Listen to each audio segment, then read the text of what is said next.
Hello दोस्तों, आज हम लोग पढ़ेंगे क्लास 5 रेनबो किताब के लेसन 2 को, जिसके लेसन का नाम है the ant and the Dove, चींटी और सफ़ेद कबूतर। तो इस कहानी को हम लोग हिंदी में अनुवाद पढ़ेंगे, सीखेंगे। और इसको पढ़ने से पहले इसमें कुछ मीनिंग वर्ड दिया हुआ है, पहले उसको जान लेते हैं, उसके बाद हम लोग इसको अर्थ को समझेंगे हिंदी में। ठीक है, देखिए, थर्स्टी मतलब होता है प्यासा या प्यासी, डव मतलब होता है सफ़ेद कबूतर, ड्रॉप्ड मतलब होता है छूट गया, फ्लोटेड मतलब होता है तैरा, सेव्ड मतलब होता है बच गई, सेड मतलब बचाना जो होता है बच गई, और हंटर मतलब होता है शिकारी, पॉइंटेड मतलब निशान लगाया, एरो मतलब तीर। ये जो देख रहे हैं आप लोग, ये इधर दिया हुआ है, तो ये फर्स्ट फार्म का मीनिंग है। और इसमें जो दिया हुआ इधर में साइड में जो मीनिंग कहानी में इसमें उपयोग होगा, तो उसका इसमें सेकंड फार्म थर्ड फार्म दे दिया है। ड्रॉप मतलब होता है छूट गया, ड्रॉप मतलब छूटना होता है, तो यहाँ पे दिया हुआ है इधर में थर्ड फार्म इसका दिया हुआ है। तो आप लोग इसको भी याद कर लीजिएगा। ठीक है, तो चलिए हम लोग इसके लेसन को पढ़ते हैं और लाइन बाय लाइन समझने की कोशिश करते हैं। ठीक है, हम लोगों को मीनिंग सब कुछ आता है, फिर भी अर्थ नहीं निकाल पाते हैं, तो इस वीडियो को देखने के बाद आपका ये परेशानी ख़त्म हो जाएगा। It was A hot day, it was A hot day, एक गर्म दिन था। यहाँ पे जो इट लगाया गया है, इट का मतलब यह नहीं होगा। आप लोग जब ग्रामर पढ़ेंगे अच्छे से तब आपको समझ में आएगा कि यहाँ पे इट का मतलब यह क्यों नहीं है। जो दिन का बात होता है, जैसे दिन, गर्म दिन था, ठंडा दिन था, तो वहाँ पे इट सब्जेक्ट के रूप में यहाँ पे लिया जाता है, इसलिए यहाँ पे यह का प्रयोग नहीं होगा। ठीक है, it was a hot day, it was a hot day यानी कि एक गर्म दिन था। तो a little ant was very thirsty, एक चींटी, एक छोटी चींटी बहुत प्यासी थी। ठीक है, एंट मतलब होता है चींटी, लिटिल मतलब होता है छोटा, वाज मतलब था, वेरी मतलब बहुत, थर्स्टी मतलब प्यासा। तो ठीक है, चींटी है तो प्यासी होगा, तो एक छोटी चींटी बहुत प्यासी थी। She went to river, she went to river to drink water, यानी कि सी वेंट, वेंट मतलब होता है गई, वह गई नदी पर पानी पीने के लिए। ठीक है, ड्रिंक मतलब होता है पीना और वाटर मतलब पानी। तो आप लोग इसको इस तरह समझिए, she went to a river to drink water, वह नदी पर पानी पीने के लिए गई। Just then she lost her balance and fell into the water, इसको समझिए। जस्ट देन, तभी, मतलब जस्ट देन मतलब होता है तभी, जब पानी पीने गई तभी, सी लॉस्ट, वह खो गई, मतलब कि वह खो चुकी, मतलब लॉस्ट मतलब खोना, तो वह खो चुकी क्या, हर बैलेंस मतलब अपना संतुलन, हर मतलब होता है अपना संतुलन, और फेल इनटू द वाटर, और नदी में, और वो पानी में गिर गई। फेल मतलब होता है गिरना, इनटू मतलब में। इसको फिर से समझिए, एक लाइन फिर से यहाँ से समझिए, यहाँ से यहाँ तक के। Just then she lost her balance and fell into the water, just then तभी वह अपना संतुलन खो बैठी। संतुलन, बैलेंस मतलब होता है संतुलन, और एंड मतलब और, फेल इनटू द वाटर, और पानी में गिर गई। ठीक है, इतना समझ गए होंगे। उसके बाद देखिए, सी क्राइड मतलब वह चिल्लाई, वह चिल्लाई, क्राई मतलब होता है चिल्लाना, वह चिल्लाई, जब गिर गई नदी में तो क्या चिल्ला रही है, हेल्प हेल्प हेल्प, मतलब कि बचाओ बचाओ, सहायता करो सहायता करो। ठीक है, उसके बाद देखिए, a dove was sitting in a tree, a dove was sitting in a tree, एक सफ़ेद कबूतर पेड़ पर बैठा था, एक सफ़ेद कबूतर पेड़ पर बैठा था। She heard the ants cry, ठीक है, सी हर्ड एंट क्राइज। देखिए, इसको फिर समझिए, सी हर्ड मतलब वह सुना, कौन सुना, कबूतर, कबूतर के लिए यहाँ पे सी दे दिया है, तो चलिए हम सी भी पढ़ लेते हैं उसको। सी मतलब वह, उसने सुना, क्या सुना, चींटी के रोने की आवाज़ या चींटी के चिल्लाने की आवाज़। एंट्स क्राई मतलब होता है, एंट मतलब का, जो एपस्ट्रॉफी एस लगता है उसका मतलब होता है का। तो एंट्स क्राई, चींटी के चिल्लाने की आवाज़ को सुना उसने। ठीक है। उसके बाद the Dove dropped a big leaf into the water. तो जो सफ़ेद कबूतर था पेड़ पर बैठा हुआ था, तो ड्रॉप्ड ए बिग लीफ मतलब ड्रॉप्ड मतलब होता है गिरा दिया। ठीक है। ए बिग लीफ, लीफ मतलब पत्ता, एक बड़ा पत्ता इनटू द वाटर मतलब कि पानी में। ठीक है।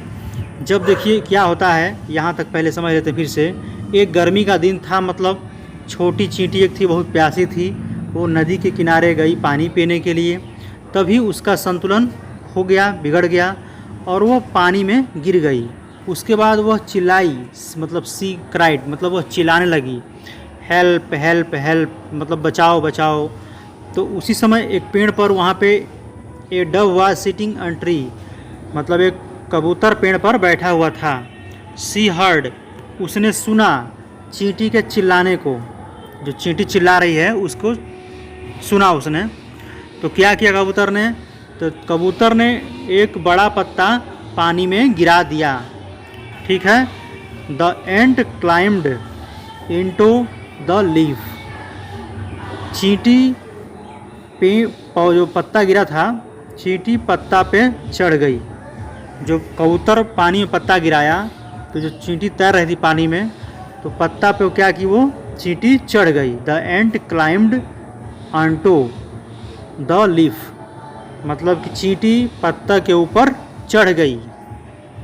क्लाइम्ड मतलब होता है चढ़ना, ऑनटू मतलब ऊपर। उसके बाद देखिए the leaf floated to the river bank, जो लीफ मन पत्ता, फ्लोटेड मतलब तैरने लगा। ठीक है। मतलब तैर रहा था, जो तैर करके। To the river bank, river मतलब नदी, बैंक मतलब किनारा।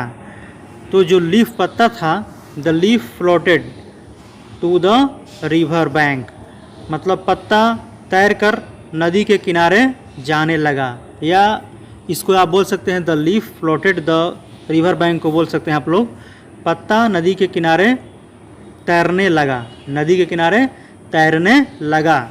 ठीक है। It was in this way the ant was saved, मतलब इस तरह से। इन दिस वे मतलब इस तरह से, इस तरीके से या इस तरह से। The ant was saved. ठीक है। इस तरह से चींटी की जान बच गई। सेव्ड मतलब या चींटी बच गई, ये बोल सकते हैं। द एंट वाज सेव्ड, इस प्रकार चींटी बच गई।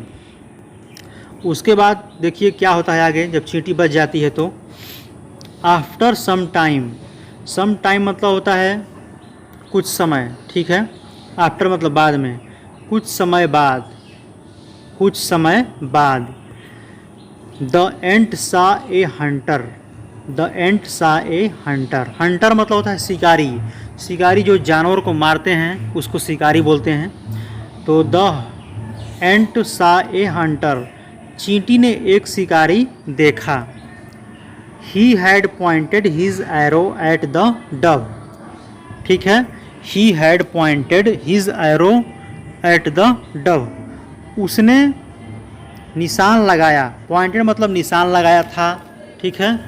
अपने तीर से कबूतर पर, जो कबूतर बैठा था पेड़ पर, तो उसने देखा, जो देखिए जो चींटी था ना, दो एंट सा ए हंटर मतलब चींटी ने एक शिकारी को देखा। क्या देखा कि he had pointed his arrow at the Dove, उसने कबूतर पर अपना तीर, हिज एरो मतलब अपना तीर, निशान लगाया था। ठीक है। निशान लगाया था। He wanted to kill her, he wanted to kill her, वह उसे मारना चाहता था, वह उसे जान से मारना चाहता था। वांटेड टू किल मतलब मारना चाहता था उसे, हर मतलब उसे। The ant crawled up the hunter's foot and bit him. देखिए इस चीज़ को समझिए, यहाँ पे ये जो क्रॉवेल्ड अप दिया हुआ है, क्रॉवेल्ड अप मतलब होता है रेंगना, ठीक है, रेंगना। इसको आप लोग नोट कर लीजिएगा, ये आपके किताब में नहीं दिया हुआ मीनिंग, तो इसे जो दिया हुआ है इसमें क्रॉवेल्ड अप मतलब होता है रेंगना। The ant crawled up the hunter's foot and bit him. चींटी रेंग कर शिकारी के पैरों पर गई, मतलब शिकारी के पैरों पर चली गई, और बीट मतलब काटना होता है उसे, और उसे काट लिया। बीट हिम मतलब उसे काट ली, उस हिम मतलब उसे हो गया। फिर से इसको समझिए, the ant crawled up the hunter's foot and bit him. चींटी रेंगते हुए, चींटी रेंग कर या रेंगते हुए शिकारी के पैरों पर, शिकारी के पैरों पे गई और उसे काट ली। बीट हिम मतलब उसे काट ली, किसको? शिकारी के पैरों को काट लिया उसने, ठीक है। उसके बाद देखिए क्या होता है, आउच, OUCH, आउच। जब शिकारी के पैरों को चोटी काट ली है तो क्या बोलता है? आउच। क्राइड मतलब चिल्लाया। The Hunter and his arrow dropped, ठीक है, मतलब आउच चिल्लाया, कौन? शिकारी चिल्लाया और उसके तीर छूट गया, मतलब गिर गया। जो बाण ताना हुआ था धनुष में मारने के लिए कबूतर को, तो उसका जो तीर था वो निशाना नीचे गिर गया। मतलब जो हम लोग मान लीजिए कोई निशान लगा रहे हैं और पैर में अचानक कुछ काट दिया, तो जो ताना हुआ है उसका हाथ क्या हुआ? डगमगा गया, छूट गया, ठीक है। उसके बाद देखिए क्या होता है, the Dove was saved, the Dove was saved, कबूतर बच गया। जब तीर निशान लगाया था सही निशाने पे मारने के लिए, जब चींटी ने उसको काट दिया पैरों में, तो उसका बाण हाथ से छूट के नीचे गिर गया। इस प्रकार से कबूतर की जान बच गया। The ant and the Dove helped each other like good friends, मतलब कि चींटी और सफ़ेद कबूतर, हेल्प मतलब मदद की, ईच अदर मतलब एक दूसरे की, लाइक गुड फ्रेंड्स मतलब अच्छे दोस्तों की तरह, अच्छे दोस्तों की तरह चींटी और कबूतर ने एक दूसरे की मदद की। इस प्रकार से आप लोग कहानी में समझे होंगे। और इसके बाद देखिए इसमें एक दिया हुआ है लाइन, ए फ्रेंड, इसमें दिया हुआ है अ friend in need, a friend in need is a friend Indeed. इसका मतलब क्या होगा? ए फ्रेंड इन नीड, नीड मतलब होता है ज़रूरत या आवश्यकता में, और इंडीड मतलब होता है वास्तव में, ठीक है। तो मित्र वास्तव में वही होता है जो आपकी ज़रूरत में काम आए या जो आपकी आवश्यकता में काम आए। ऐसा नहीं कि मित्र है मित्र मित्र कहलाने के लिए और ज़रूरत पड़ने पे भाग जाए, तो वैसे दोस्ती किसी काम का नहीं होता है। दोस्तों आप लोग भी दोस्त बनाइए, तो एक ऐसा दोस्त बनाइए जो आप लोग एक दूसरे में सहयोग में काम करें, ठीक है। तो इस लाइन का मतलब यही होगा